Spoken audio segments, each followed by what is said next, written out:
Poverty, strife, conflict, and corruption. These are common narratives on the continent.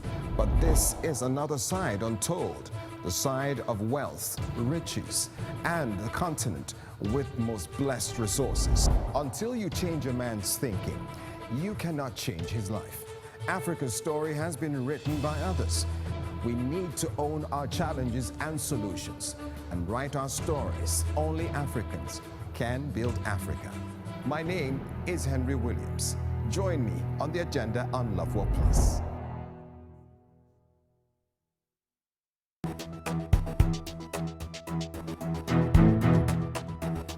Issue on the African scene, the politics of succession in Africa, the crisis of stability and power. How critical is this? Police arrested 12 people for the violence in Johannesburg, while 8 others were arrested.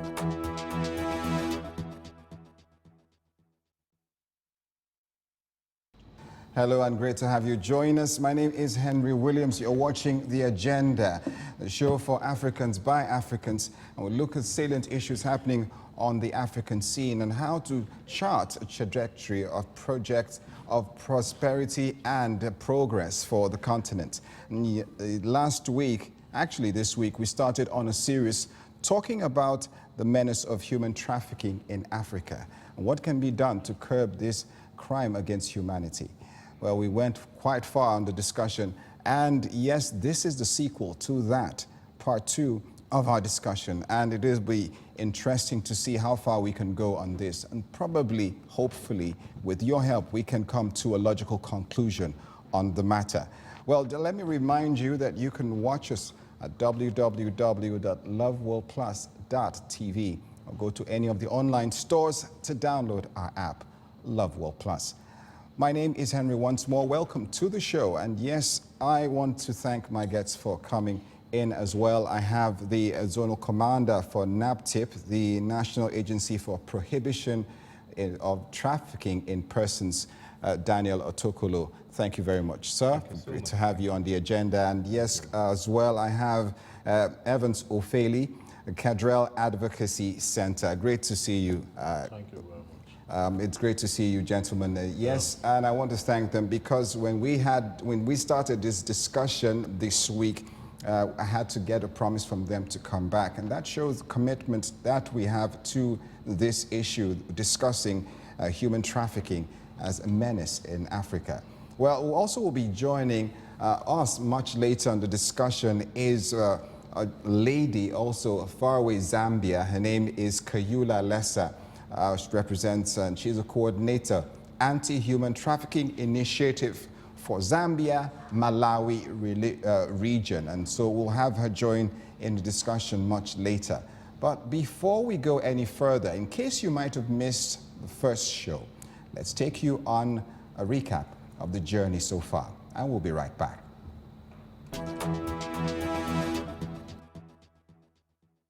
As a result of widespread poverty and conflicts on the continent, human trafficking and modern-day slavery has continued to thrive unabated. Let me start with the commander. Mr. Daniel, what do you think? What are your thoughts on this issue? Well, you see, human trafficking, it's all about the exploitation of the vulnerable by the party that is stronger. What are your thoughts on talking about this year? Where are we? How far have we come in this fight? Are we really realistic about fighting human trafficking? Yes. Who do we hold responsible? The NATIP is doing very well. I mean, it is not every time we look at government agencies and define their inadequacies and deficiencies. NATIP is doing fantastically well. If you look at the rates of rescue, and then the rate of intervention, the swiftness of it, and then the widespread understanding of the task at hand. A lot of people walk through the borders here and there, and even during the lockdown, we've seen this happen. How is the synergy, with the agencies? Is there more to be done? Look, at this stand, we are having a very good relationship. We have good relationships with our sister security agencies. I'm very happy with the way you analyze the issue. Look at times something starts as irregular migration. Somebody just wants to go abroad.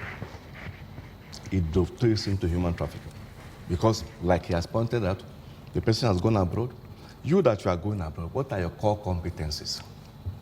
What are your certifications? How prepared are you for the challenges where you are going? What is your educational level? When I heard the two describing the situation in West Africa or Nigeria, it's pretty much the same.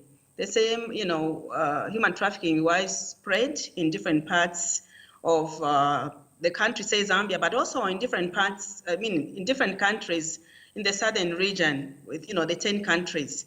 So you have people trafficked within the country, which is internal trafficking, but also across borders, to other African countries. But within the southern region, particularly, people are trafficked to South Africa. But I want to actually stress internal trafficking because sometimes we tend to focus on cross-border, and yet in some countries like Zambia and Malawi, internal trafficking is quite widespread.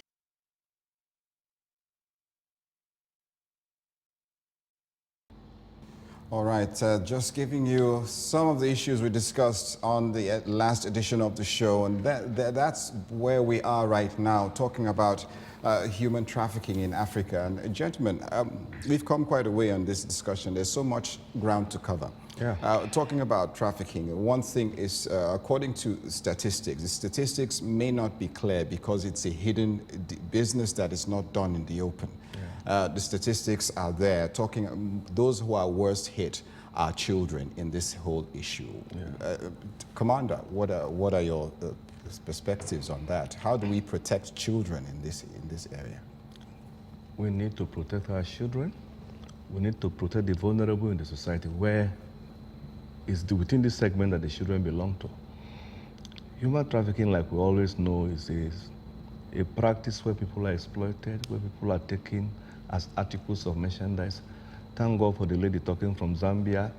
But human trafficking, you're talking of internal trafficking, you're talking of external one.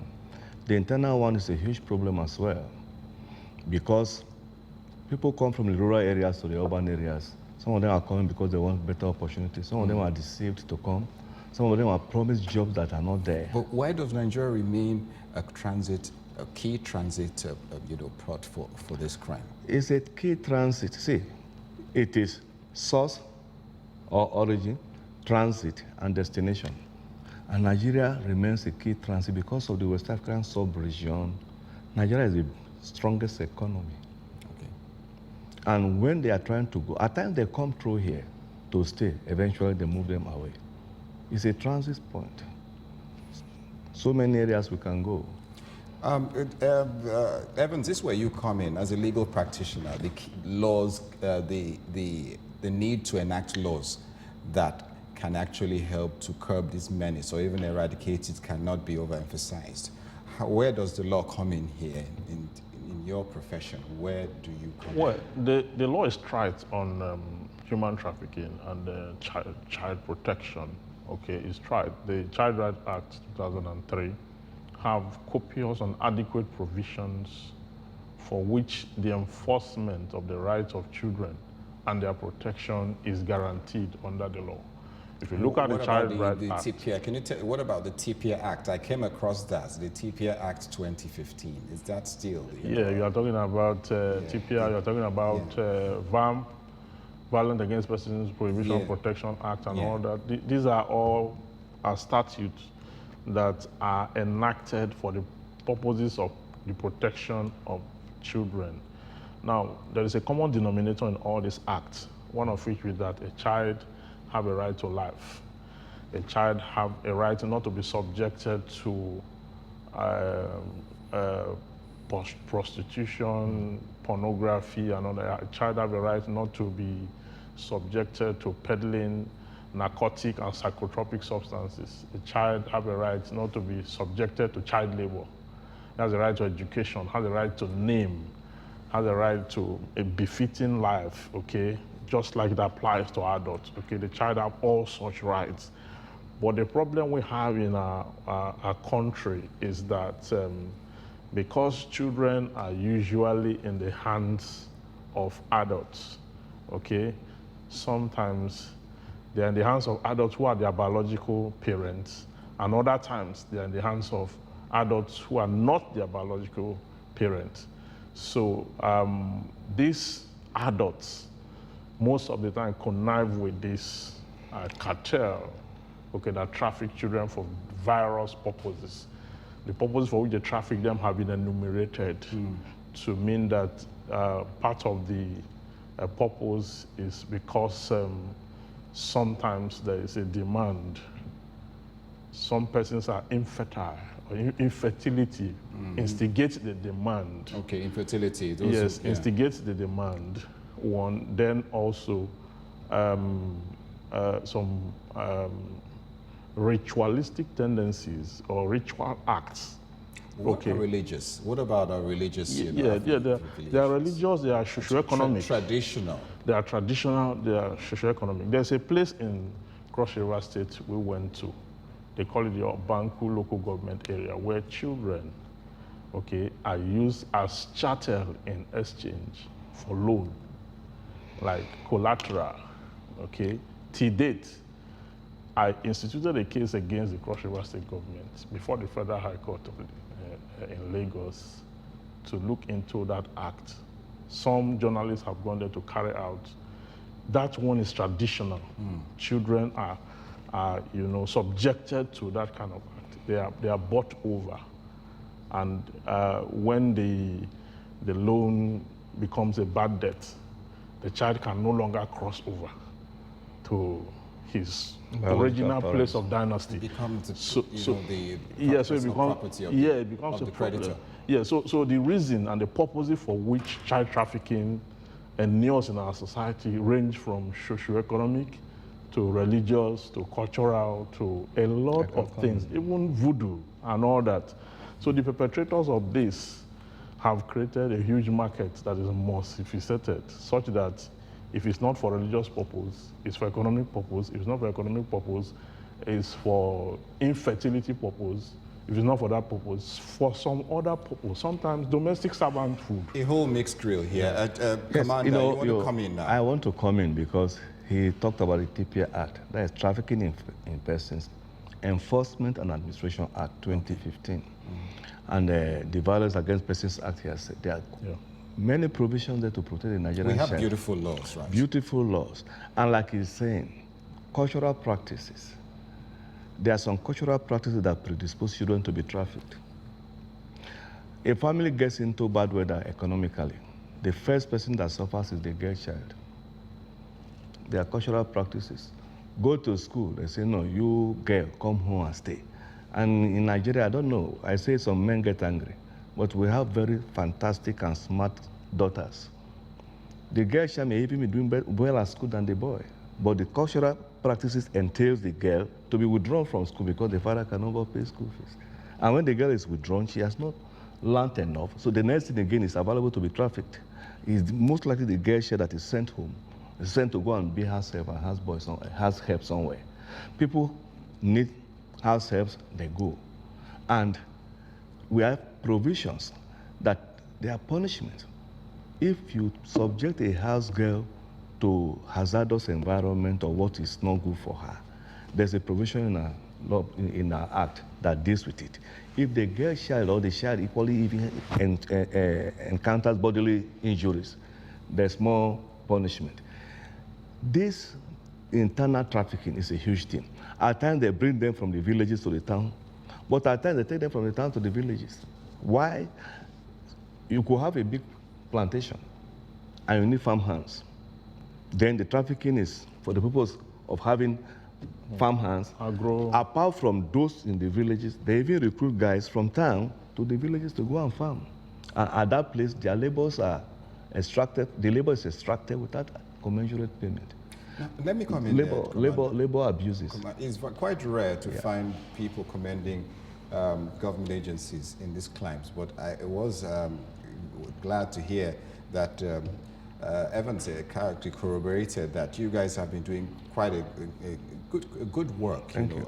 in recent times, and that gave me a lot of interest to really search and find out how your agency looks to mitigate some of these issues, some of these challenges, some of this abuse and this crime. And something caught my eye on your website, which was the whistleblower, system, which, it's new in this part of the world. When I looked I saw the whistleblower system, and it says there's an incident. There you have it on the screen, and it was quite informative. How does this work? How does the whistleblower system work? Because I looked there, and then there are forms to fill or something like that. It's an intelligence environment where we work in NAPTIP, and intelligence is gathered by information that you get. It is the information we process into actionable intelligence. The whistleblower policy is to encourage Nigerians to speak to us. There are people who see a lot of things happening. And can your agency be trusted on this? We can be trusted. We are trained to handle confidential information. I'm yet to see any Nigerian come to the public arena to complain that he gave information to NAPTIP and it was compromised. We are trained to handle confidential information. Let me tell you, most of the cases we get, it is, apart from the ones we have with our guys we put boots on the ground and they go around. Like I was saying last time, we are not in uniform. And so when we go out, things happen and they see. Apart from that, Nigerians are talking to us. I just off my phone now because of this interview. The phone keeps ringing. In fact, because of the wide public acceptance of NAPTIP, even matter that does not really fall into our mandate, under our mandate, they still call us and say, hey, we went there, they didn't do anything. We encourage them to go back. Again, because of security liaison, we take on those cases. And then when we take on the cases, we take what is necessary, and we now formally transfer the case. And in that case, they are beginning to trust us more and more. Whistleblowing policies to encourage Nigerians to speak to us. When you speak to us, we will look at it. There are several interventions we made. Even yesterday, I made an intervention. Okay, good. Somebody called us. This is what is happening in this environment. And I told the person, stay safe, but we will see our action. And he called last night to say, within a space of time he called, we intervened. By so doing, we stopped somebody who was virtually on her way to be trafficked across out of the country. People are calling us. So what's the incident report form? What's it for? What's that for? No, when you complain to us, when you give us information, as much as we are concealing your identity, you need to let us know that we are dealing with somebody who is not a robot. Okay. So you have to come up and get those forms filled, but you are very sure nobody will compromise your identity. It is just to ensure that we have a working document we're working with. You give us information, we work on it. And there's a feedback mechanism that after you have spoken to us, we work on it. If what you suspect is not so, you will hear from us, say, we took actions A, B, C, but this is the outcome. You will be satisfied that the information was not swept under the carpet. Yeah, let's talk about collaboration. The saying says that no man is an island. Beautiful. Because trafficking, we talked about internal, external as well, amongst our neighbors. What kind of relationships do we have? Before I go to my next question, talking about the trade routes for this, trafficking. Across the board, we have excellent collaboration going on. In the past, there may be service jealousies, but that one is going down. We have finally discovered that, accepted that all of us are working for the same government. So, era of service jealousy is coming down. And the collaboration is helping us. I mean, outside Nigeria, if you are talking of outside Nigeria, collaboration outside Nigeria. Niger. You know, it's a transnational. I recall a story, if I may come in, I recall a story of, I have friends. Some of them recruit help from Niger, from Benin Republic. And it's reached a huge, I've heard it reached such a bad state that children actually are carried on motorbikes and through uncharted roads and brought into the country. And there was a lady who brought in a boy from Benin Republic, and she treated the boy so well By the time the boy went home, Elijah, yes, okay. I told you You told me that story. I told you the story. And yeah, that really, touched you made an impression on me that Yes. more children throng the border they say they're looking for Elijah. Elijah, because they believe if they get to Elijah, Elijah will take care of them, Elijah will buy them good clothes.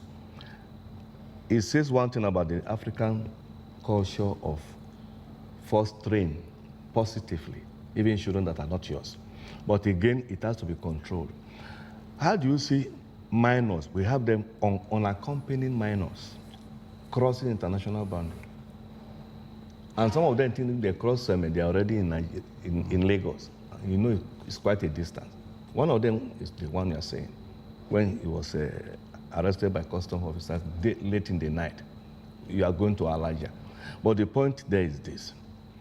As we are dealing with and prosecuting suspects in Nigeria, when investigation points that the collaborators are across the board, across the other side, through our international contacts, we are working also. We give information to the other law enforcement at the other side. Okay. Because of this, you cannot go across the next boundary, but your contact is there. And as we are looking for somebody, we say we are looking for ABC.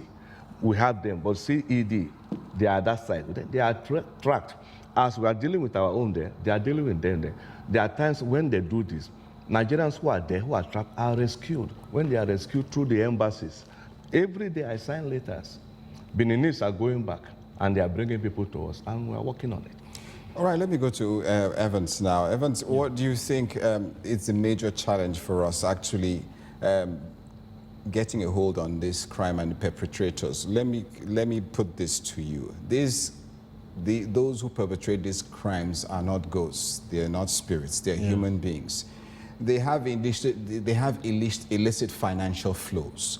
What role do financial institutions, those who keep, their victims in, how do you call it, hospitality areas like hotels, as a stop point before they move to their permanent area? These are all areas that should be looked into. Isn't the laws, are there supposed to be laws against, banks who keep illicit financial flows and all of that for those who into this? There are laws, but we need to increase enforcement. And we also need to overhaul what we call national security and surveillance. Okay, because if you look at this issue very well, you will find out that the market, because what NATIP do primarily is rescue. You understand? I think that is the primary assignment. Rescue and then go after the kingpins who orchestrate this traffic and all that. But what government should do more is to look for the market and dislodge it across border. And not deal with the small guys. They should look for they should look for the real market, the real kingpins who orchestrate these syndicates, dislodge them from the source.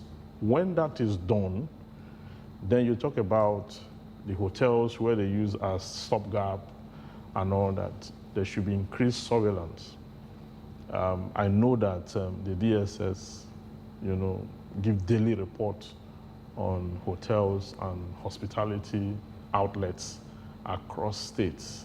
Okay, I think that it should be specialized. We should have a specialized security agency for child trafficking, maybe a department in NATIP. That I don't know whether it exists. It's possible it exists. It's an awareness opportunity. I'm looking at a situation where, if it's departmentalized, a part of it is going after victims and then culprits, perpetrators. But a part of it is designed specifically to investigate, to go around, especially our borders or border towns, okay, to look into the activities of hospitality industries and how they take people in, and the purpose for which they take them in. And sometimes the collaboration, because sometimes there is this criminal alliance between those who have all these houses, these hospitality industries, with the example, the baby factories, for example. Most of the time, those people who keep brothels, they use those facilities to orchestrate the crime. The first part is that it's already planned even before the baby is conceived, even before there is sexual intercourse. The lady had been programmed as to what to do. There was one that was caught in Imo State, 3 young girls. One is 18, one 21, one 30. They asked them, how much were you paid? The particular girl said she was paid 30,000 naira. They collected the baby from her to go and traffic because there is an agreement, there's an arrangement. So when this agreement takes place, they need shelter to have these activities. So those people who own those shelter, those who bring them to those shelter, those who collaborate with them, the community leaders, the traditional rulers of those communities know exactly these people and what they do. So there should be increased surveillance around that cartel, that syndicate, so that from there you can enforce. So while you are getting the victims, you are also picking those who are orchestrating the baby factories and those who are the contacts, international contacts and all that. And then, so lastly, I'll come back to you. Okay. Lastly, yeah. Okay. I'll come back to you. Well, definitely, my guest has pointed out something there. One of the ills of human trafficking is latest business, or should I say, one of the businesses called baby factories. How much of a reality is this? Well, stay with us. When we come back, we'll be showing you how real this ill is, especially in this part of the world. So don't go away.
We must remember that every one of us has something to give, something to contribute.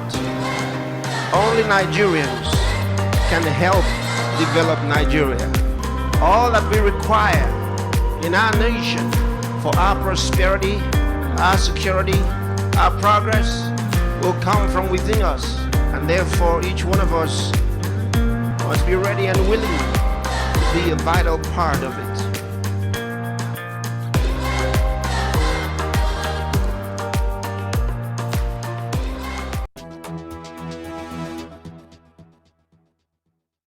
All right, great to have you back. You're still watching The Agenda. We've been talking a lot about human trafficking in Africa and how deadly this crime is against humanity. One of the issues that has been brought to the fore is development of baby factories. We do have a report for you. Nigerian police announced some time ago they had freed 19 women and girls from captivity. They said the suspects, most of them were abducted and impregnated by captors who planned to sell their babies. Let's take this and we'll be right back.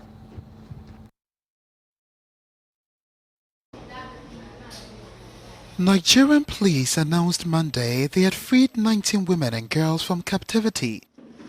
Police say they suspect most of them were abducted and impregnated by captors who plan on selling their babies. We rescued 19 pregnant girls, mostly from ages 15.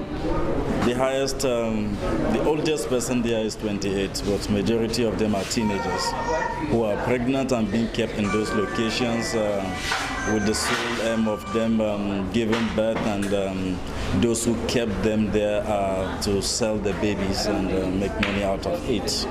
We got 2 suspects arrested, and we are still looking for one. One of the freed women spoke to the media. This young woman tell me that if I born my child, that will carry my child, give me money.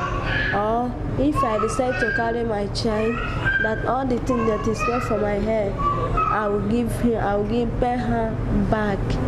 So that's because of condition make me to put myself into this trouble. The police said the State Criminal Investigation Department would take over the case. Spokesman Elkanah also said the police was working with state agencies to resettle the women, girls and their babies.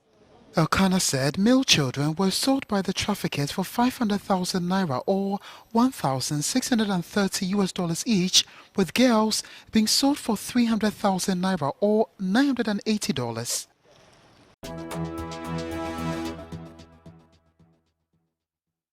All right, that's just one of many cases happening all across the continent, and a really sad development. Yes, some might excuse it, saying it is because the economic downturn that is prevalent across board, but it's not enough excuse for this to continue to thrive. Well, I'd like to welcome Kalesa Lessi, standing by in Zambia, coordinator, anti-human trafficking initiative for Zambia, Malawi region. Thank you, Sister Kayula, for joining us on the show. It's great to have you again on The Agenda. Thank you very much, Henry. I'm happy to be here. Yeah, thank you, and thank you for holding on. We've kept you waiting for quite a while. And I certainly hope that you've actually been able to get some insights from what my guests have been saying. But Yes, definitely. Yeah, but one question, Kayula, what do you think about the menace of baby factories? Is it common in your region? Are you familiar with that as well? Thank you very much. And before I answer your question, I would just like to appreciate what happens in Nigeria, especially, what NAPTIP is doing. I had a chance in 2010 to visit NAPTIP. So it's encouraging to hear. I was particularly impressed, the last time we spoke when NAPTIP talked about, shaming the traffickers, which doesn't happen here. Now, talking about, I also want to talk about children. Before I come to those baby factories, I would like to talk about children, with regard to trafficking. I think that when organizations or especially maybe at family level, when parents are mapping out risks to trafficking or to any other child protection issue, the focus is on the physical. Where is the child here? And, is a child at home? Is a child with safe adults? But sometimes what is forgotten is children online.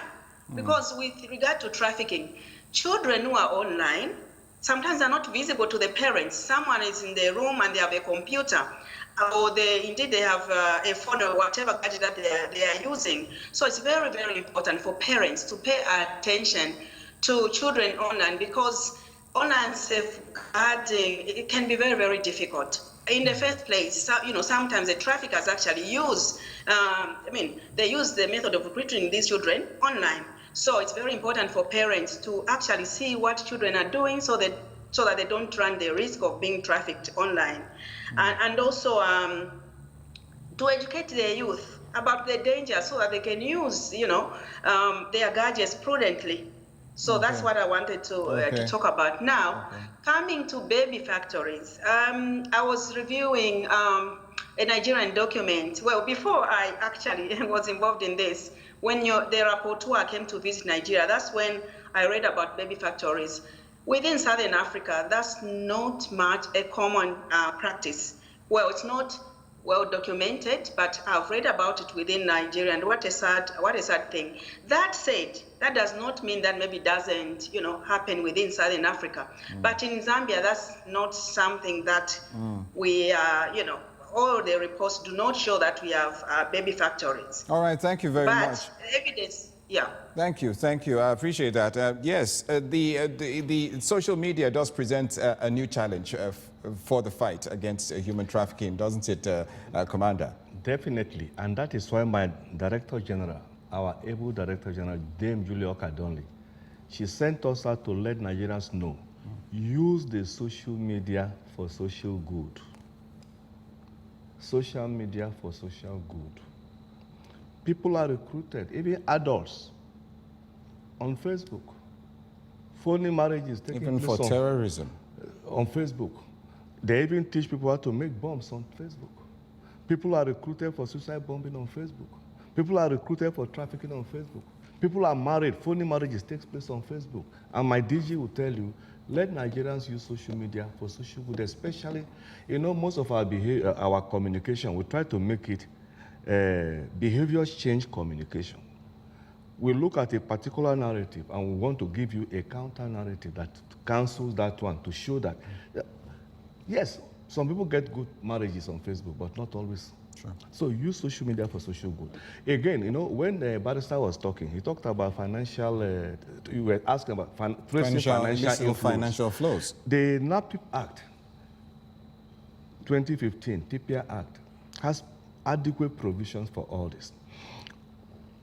The moment a trafficker is left to freely use the proceeds of his illicit trade, you will not be able to take him out of that business. So we have provisions for financial investigation. Okay. We trace financial intelligence. We extract financial intelligence in the course of. You can freeze accounts, right? We apply to the High Court judge. We tender all the relevant evidences. We do banker's order. For every investigation that I sign into effect, the first thing to do as we are taking all the relevant information and data, we are looking at his bank account. And synchronization of accounts these days has helped it. The BVN. If I pick an account, I know all the other accounts related to this person. And what are we looking for? We are looking at the flow of income, the flow of resources into this account. If I'm investigating somebody in Nigeria and I'm seeing money flowing from Germany, from Holland, from UK, I want to ask you, what are you doing? What are you selling? Why are these monies coming inside? What are you selling? Again, we have people crying abroad that they have been trafficked. So you can see the nexus. So NAPTIP is well equipped to do this. We go after that. And when we are sure of what we are doing, we apply for attachment. Okay. And then the High Court judge, looking at the conditions of it, once the man is convicted, his assets are targeted. Okay, Ophelia, social media, digitization has become a double-edged sword. What do you say about this? As much as people can be recruited from this same channel, they can also be sensitized. So who is doing more work here? Yes, you see, the internet is a very powerful tool for engagements, whether negative or positive. In fact, the internet is man's closest attempt to interpret the spirit. That is why I respect the internet. It's a man's closest attempt, because to replicate what is spiritual. What is spiritual? Because if you're on the internet, if you're in the spirit, you are everywhere. True. The same thing applies to when you're on the internet. I can be And here. omniscience is Yeah, kind of... so I can be here and be having engagements in America at the same time in London, at the same time in anywhere in the world. So that device, that engagement, the internet technology, God gave it to mankind to up its game, to clinch onto the omniscient nature of God. For good. For good, you understand? But we have situations where people are now using it the wrong way. So what we can do is to use the internet to even investigate the traffickers and get hold of their business. How do we do this? The NATIP, the authorities involved, and even NGOs who are involved in, surveillance and watching after society, okay, should be able to develop that technology department, that technology savvied foot soldiers. Once more, let me go after. Let me ask Kayula if they have that kind of a facility. Kayula, you brought up this issue, talking about social media as a very, very potent tool in both the fight and also perpetration of this crime. What kind of mitigation strategies have been put in place to ensure that social media doesn't become a trap for young children who are unsuspecting? Okay. Thank you very much for that question. This can be seen at different levels. First of all, of course, there are companies like ZICTA. Now I'm used to the acronym. I can't go into what ZICTA is, but it does actually look at the crimes that are being committed, online. However, that said, I think the danger for me is where children are using these gadgets to connect with anybody. And then maybe for me, where I see what needs to be done is at family level, pretty much, or even at school. Is a child communicating with safe adults online? Or who is a child communicating with? I think that's where, for me, in regard to Zambia, that's where emphasis should be put. Parents paying attention to how children are actually using those gadgets. Because as I said, I'm here in my room using this gadget. It could be a child online. And so when parents are busy doing, work or anything, wherever they may be, children are busy also relating to other people online. All right. So I think that there should be education actually at household level or even at church or wherever, so that children get to know the dangers they can meet online. Then also supervision, just simple supervision would actually help. Otherwise, because I do not think that companies like ZICTA that tracks, certain crimes that are done online may be able to track everything. Okay.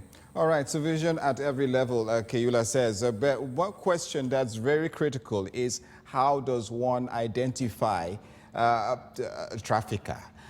Who is a trafficker? How does the trafficker operate? When you see a trafficker within your neighborhood, how do you know this is a trafficking incident taking place?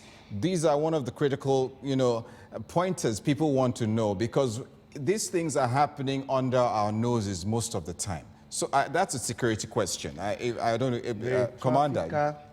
You can only know a trafficker by his actions. A trafficker is that subtle man or woman who comes to you, pretends to be an angel of help. He easily promises you what he wants you to do.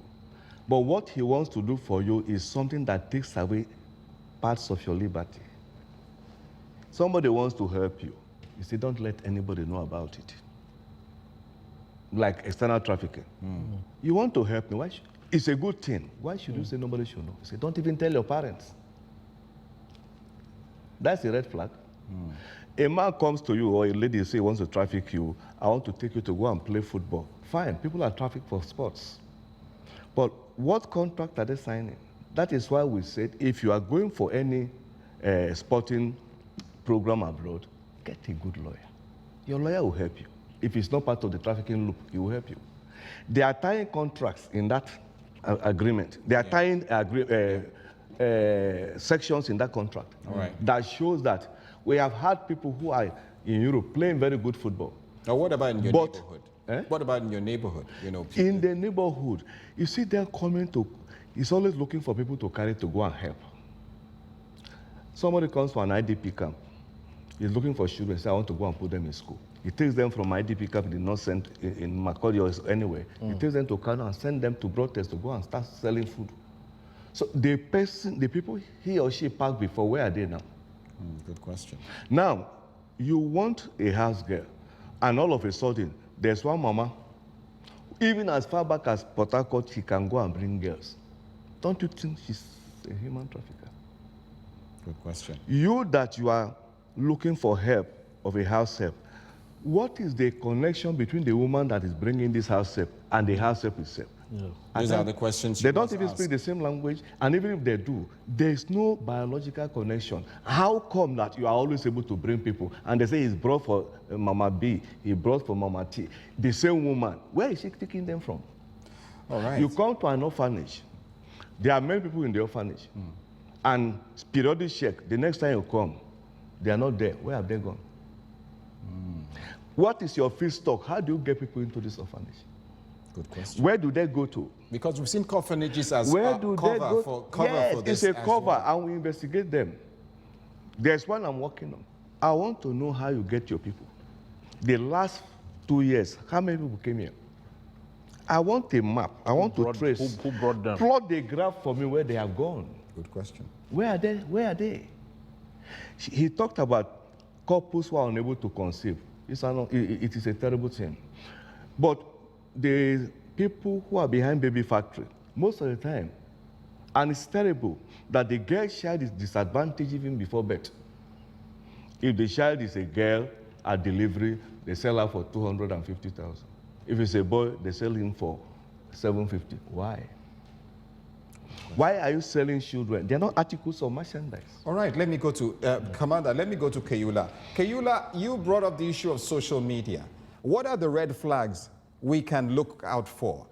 Talking about children who are surfing and in the marketplace of the World Wide Web. What can they look out for? We need to educate them. We need to empower them on their own to be able to see some of this and be warned. Okay.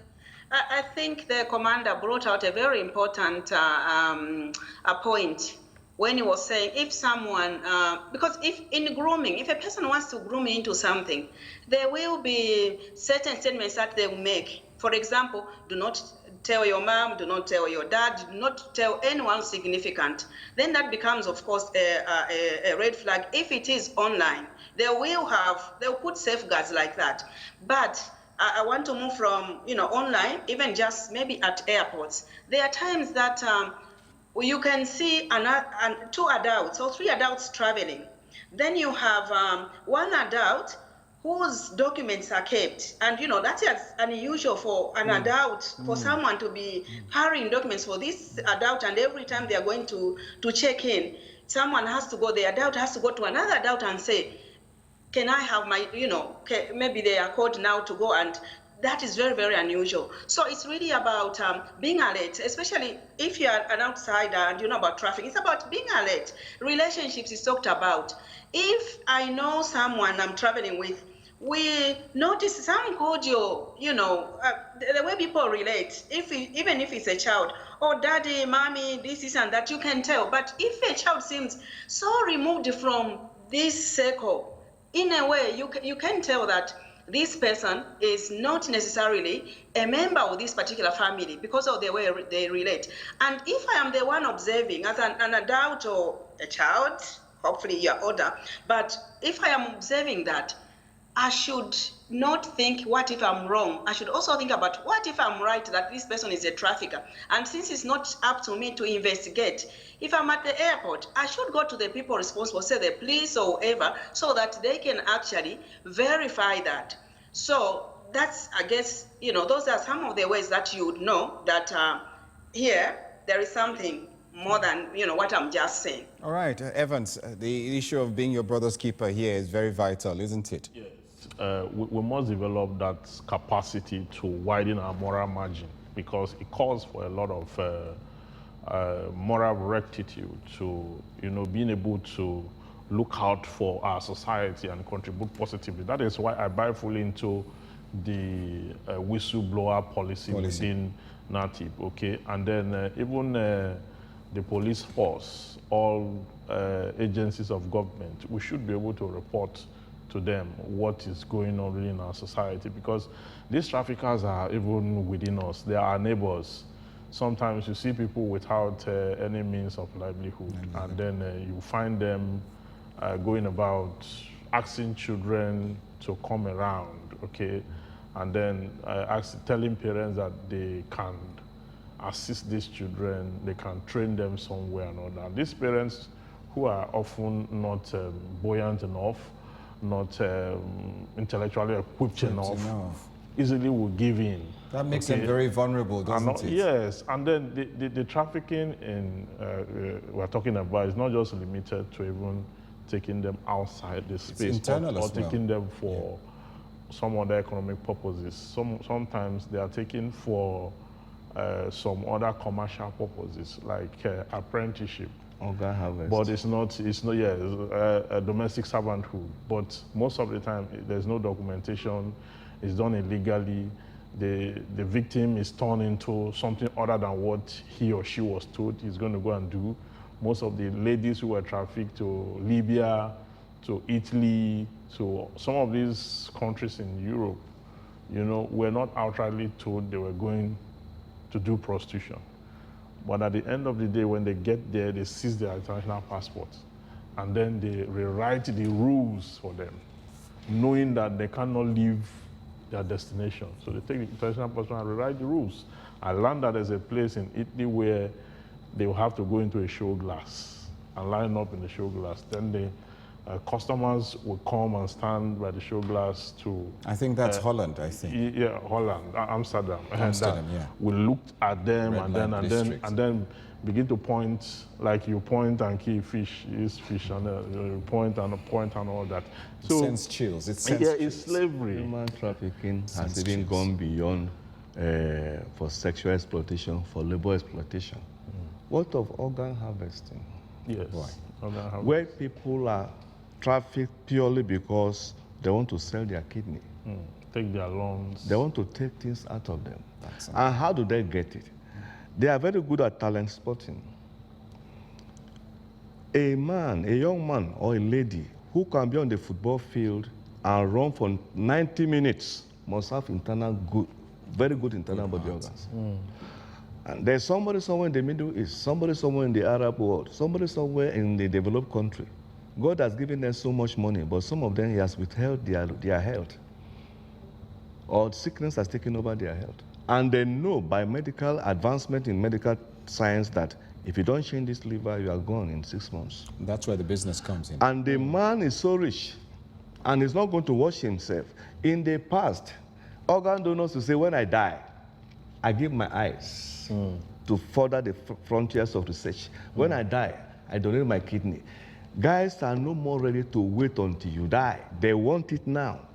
Because the man who wants his liver or organ is sorry to obtain it. They go into the black market. What do? They come to Africa. They come to Nigeria. They come to where they are playing beach soccer. And they see boys dribbling. And they say, look, I could help you in Europe. And even the parents will go to church and give testimony. The boy has gotten it. But wait a minute. You are celebrating too early. Because that boy may end up not playing the ball. Before they take them, they say, go for medicals. Well, I don't have a hepatitis B, I don't have HIV. You even willingly subject yourself to medical tests. They are looking for compatibility. They are looking for whether your body organ is compatible to somebody lying down on the bed in Saudi. That's strange. And so when you go, you wake up one day and say, when am I going to play ball? all the rules have changed, like he said. You are kept in a place solitary confinement. You cannot talk to anybody. Your travel document, that is even if you travel in the railway, your passport, everything is seized. Then one day you wake up and discover that you have a sharp pain. The liver has been, one of the kidneys has been harvested. Taken away. So trafficking, that is different from trafficking for other things. Commander, I want to thank you, and yes, gentlemen, you've been great. Thank you so much. I want to seize the opportunity to say a very big thank you to Kayula. Kayula, quickly, final words before we go. Okay, I just want to say that human trafficking is real, and when we are talking about it, I know there's an inclination to think it's just for vulnerable people. It's vulnerable people who are trafficked. But people are always looking for greener pastures. So it could be you, Henry, who has, maybe a very successful media professional occupation, but then you find that you can also be trafficked. So anyone can be trafficked, and I think that in fighting it, we must reduce the demand, especially for sex, for example. If there is no demand, we should look at these consumers. When you're talking about victims and traffickers, we should also look at consumers. If there's no demand for purchase sex, there won't be, people will be trafficking children or whoever for sex, or indeed for labor. So let's also try and look at the demand itself. All right, thank you so much, Kayula. It's been great having you on the show. And yes, gentlemen, this is where we have to draw the curtain. Thank you so much, the commander for NAPTIP here with me. And yes, Evan Sufeli, Cadral Advocacy. It's been great having you on the agenda. One thing is certain, this year focuses on the role of first responders who identify the millions of victims worldwide, helping them secure justice and rebuilding their lives. And we hail you and thank you for your work and pray that God will continue to guide you as we fight this scourge in the society. Well, that's where we'll leave it on today's edition of the show. My name is Henry Williams, and remember, as I always say, that only Africans can build Africa. Thank you and bye-bye.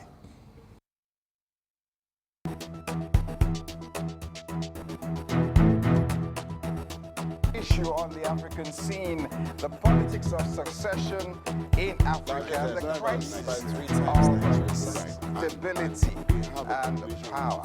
How critical is this? Police arrested 12 people for the violence in Johannesburg, while 8 others were arrested.